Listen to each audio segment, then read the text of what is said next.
And they're done here, guys. Pauwi na tayo. Diretso uwi na. So yun lang yung in-upgrade natin dyan, guys. Tank pad at ito. Tapos bumili tayong auxiliary light. Wala pa kasi siyang tawag dyan. Wala pala siyang kasamang switch. Kaya try kong ipakabit na walang switch or bibili muna tayo ng switch ulit sa Shopee. Lahat yan sa Shopee lang, guys. Lahat ng accessories natin sa Shopee lang natin yan nabili.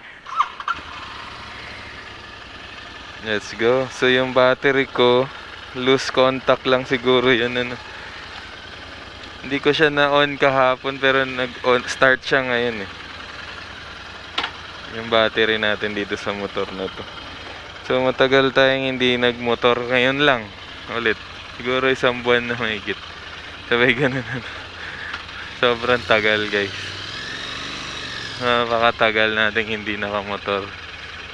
Hanggang ngayon hindi pa naman to long ride din yung motor na to parang lang tayo, di ba?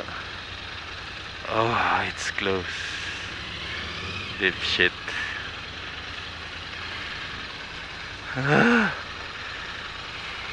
Ay, sorry, nagmura ako. Normal kasi dito sa kabila.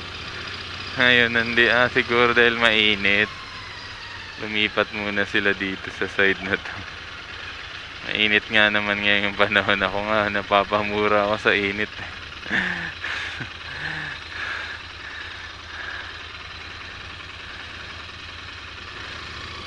Grabe talaga ang init. Naka-shorts lang tayo, tsinelas, kamote lang kasi malapit lang tayo. So dire-diretso lang ulit yung vlog natin hanggang makarating ng bahay. Hanggang maputol.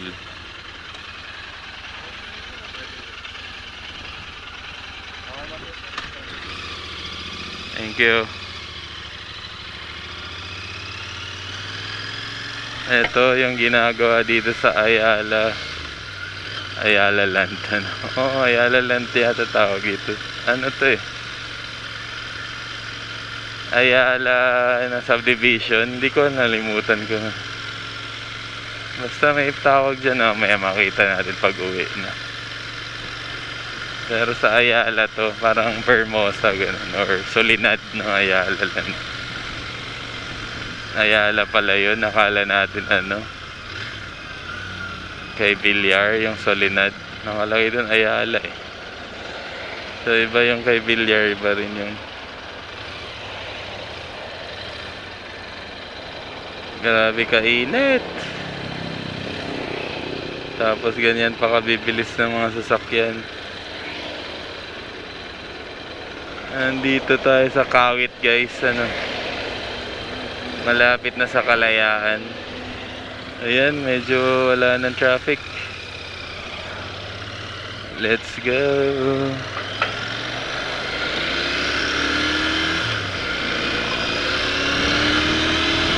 Ito, Jibo City ng Ayala. Grabe yung hangin, Pero at least sa helmet natin hindi sa dibdib diretso sa helmet.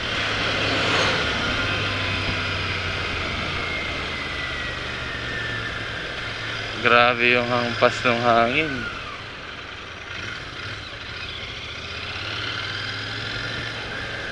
So, waiting game tayo, kainit.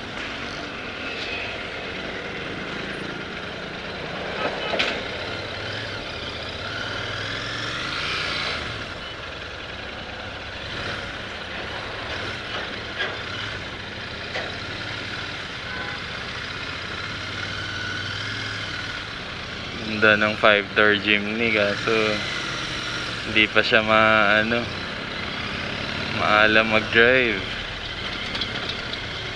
Busina siya ng hindi pa niya kabisado yung area na to. So dito naman tayo dadaan sa side na to.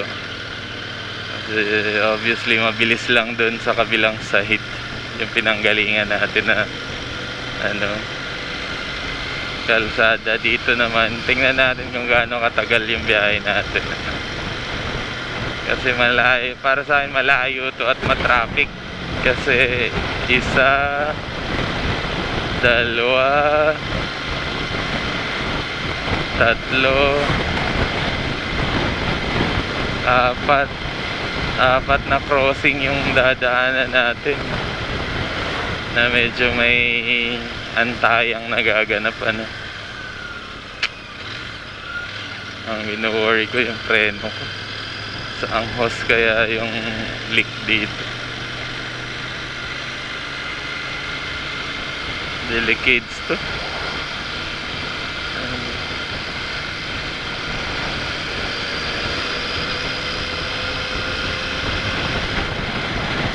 Although rear brake lang naman, pero ang lalim.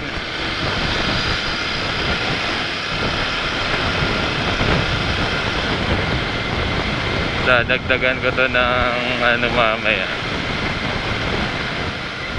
Ayan, ito yung unang crossing. Basta ang bilang ko 4 lang pangalawang crossing doon sa circle. Pero yun lang yung bilang ko talaga, 4 na crossing. Ayan, unang traffic. Diba kanina dun sa main road mabilis lang tayo. Dito pag sa subdivision, ganito yung kaganapan. Matinding traffic. Ang init pa naman, tapos ganito ka traffic. Ow, it hurts.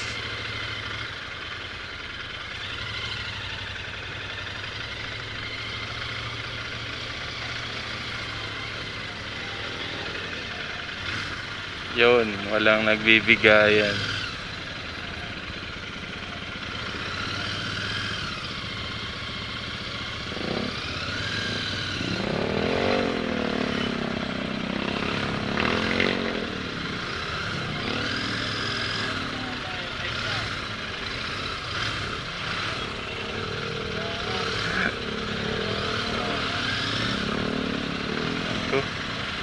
Saan siya papunta dyan?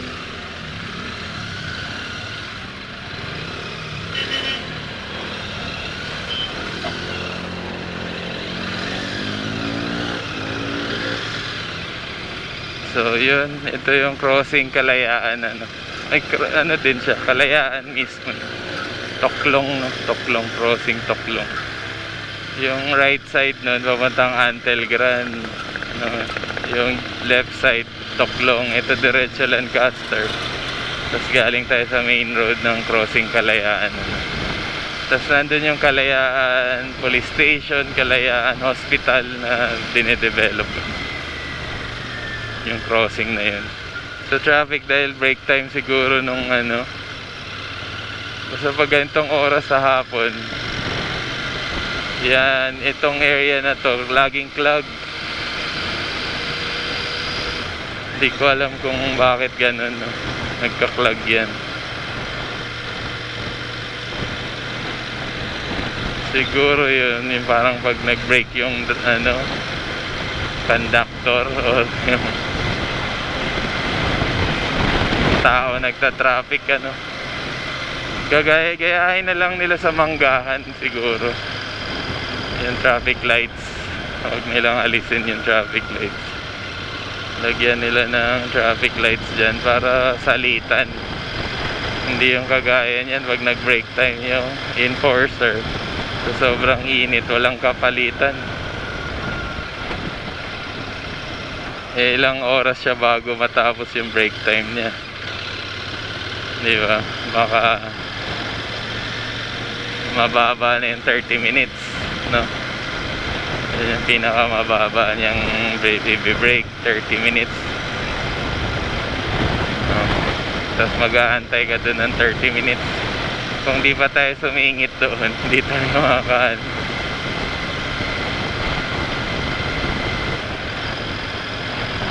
Wala kasing nagbibigayan doon, may patigasan. Parang laging may tumatalsik na basa dito sa ano ko. Yun siguro yung leak ng brake fluid ko. Sabi ganun. Pero starting this year ko naramdaman tong ano ng brake fluid na leak ko. Nagsimula yung taon na to, nagche-check ako ng rear brake. Pero pagtagal meron namang konting kapit, kanina talagang wala. Ayan, nandito na tayo guys sa Lancaster, New City, Cavite.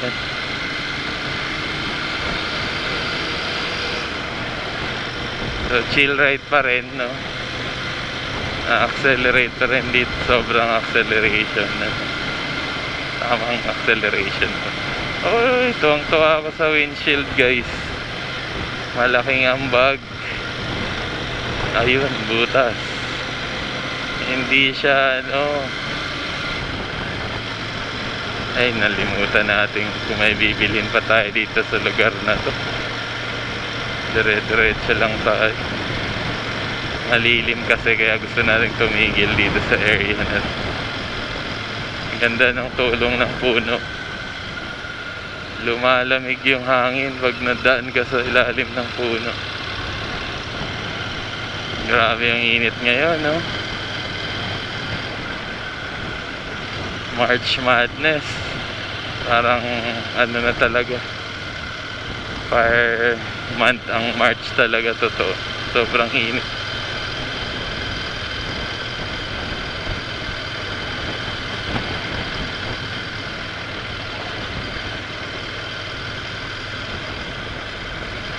Very good dito, walang traffic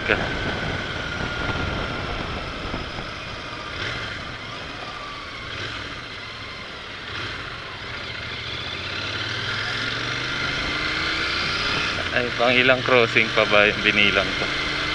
So pangalawa yung circle. Yung unang crossing yung traffic. Yung circle wala masyadong traffic, pero yun yung pangalawang crossing na medyo traffic pag rush hour or normal na yung pag nag-flow lahat ng doon sa circle na yun, medyo clogged din yun.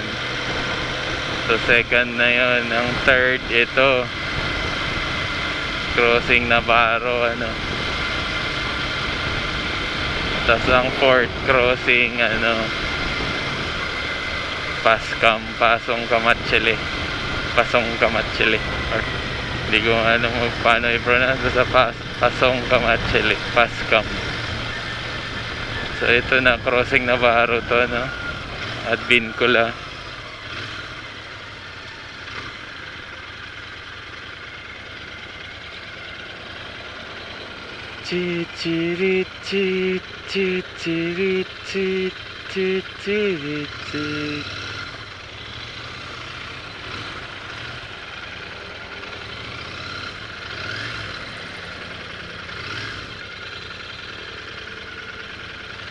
Let's go, sago.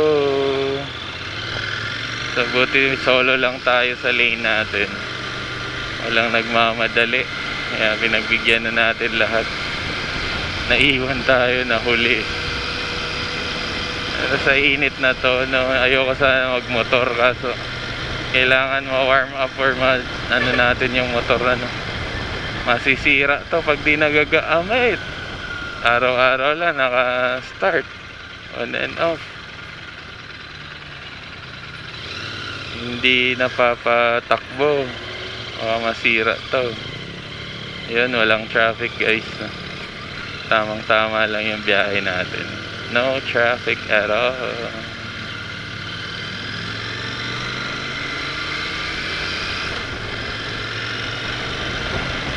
Bilis pala siya mag-drive.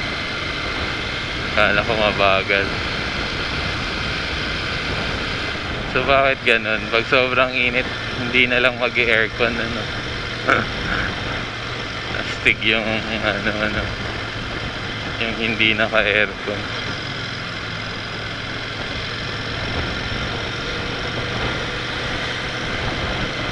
Kasi hindi sila naka-tint. Oo, malakas sa aircon yata yun. ubos gas mo dyan. Pag di ka nakatin tapos ganito kainit tapos aircon na kontra. Kaya pag bibili ka ng ganyang commuter na sasakyan, no? Yung araw-araw mong gamit, patint mo na. Yung medyo makapal na, kasing kapal ng mukha mo. Ayan yung crossing na, hindi pa to yung crossing Pascam, pero yun yung papuntang Alabang, papuntang Open Canal, left side.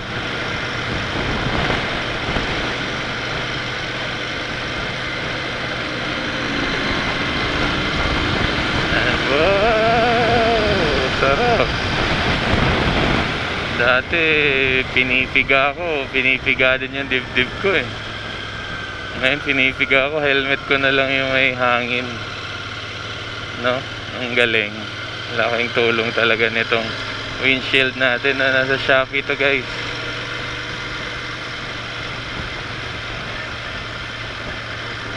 Nakalagay dun pang Royal Enfield Interceptor 650, no? Itong ano natin, windshield, parang madali lang gawin. So kung may alam din kayong gumagawa, pagawa nyo na lang. Kasi para lang talaga siya, ang dali niyang gawin. Binutasan lang ng ganyan daw. Ayan na. Ayan pa, may luma kayong windshield na hindi ginagamit. Ayan, no? Parang babaliin lang yung bakal eh. Ayan yung ano lang yan eh, 0.5 yata na ano, GI sheets. Binend lang, tapos binutasan yung ano, pantay doon sa ano mo, windshield na plastic. Ayun na, may product ka na. Pero malaking tulong nga, guys, kung meron kayong Interceptor 650, no, or Continental 650 ng Royal Enfield, or kahit siguro aling Royal Enfield, kasi sa headlight lang yan eh. Headlight lang yan nakakabit, so fit na fit yan sa headlight nyo, ano. Ayan na. Grabing init. Lantutay ganyan. Ayun yung crossing Pascam, guys, na lagpasan na natin.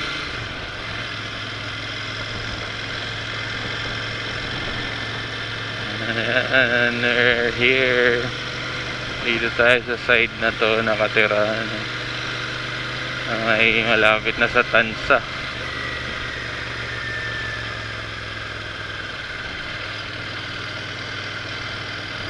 Malilim sa kanan bahagi. Dito tayo sa kanang bahagi. Dahil malilim, magbagal lang tayo. Grabe ang init. So ilang minutes, hindi ko na check yung oras ko eh, pero parang mas malayo talaga dito. Ang tagal ko nakarating. Bilisan ko na nga lang. Huwag na dyan magpasilong. Palilim dyan sa silong. Basta magpalilim sa mga puno kasi mas lalo tayong tatagal dahil may nakaharang na FX.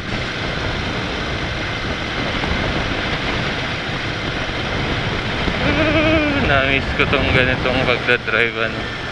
Pero na-miss ko rin yung kondisyon ng motor ko. Yung preno sa rear brake. Ayan, medyo tumitigas ng konti lang. Bakit kaya siya ano, yung preno ko. Although hindi naman ako mabilis magpatakbo. Mabagal lang naman ako magpatakbo. So, pero gusto ko sana yung confident kung magpabilis, no? Oo, yan nga yan. Hindi Hindi ko alam kung ngayon ko gagawin yung brake fluid nito or ano. Hindi ko talaga na gawa. Feeling ko may leak yung hose nito. Kaya siya nawawalan ng hanginan. Or yung brake fluid niya nawawalan.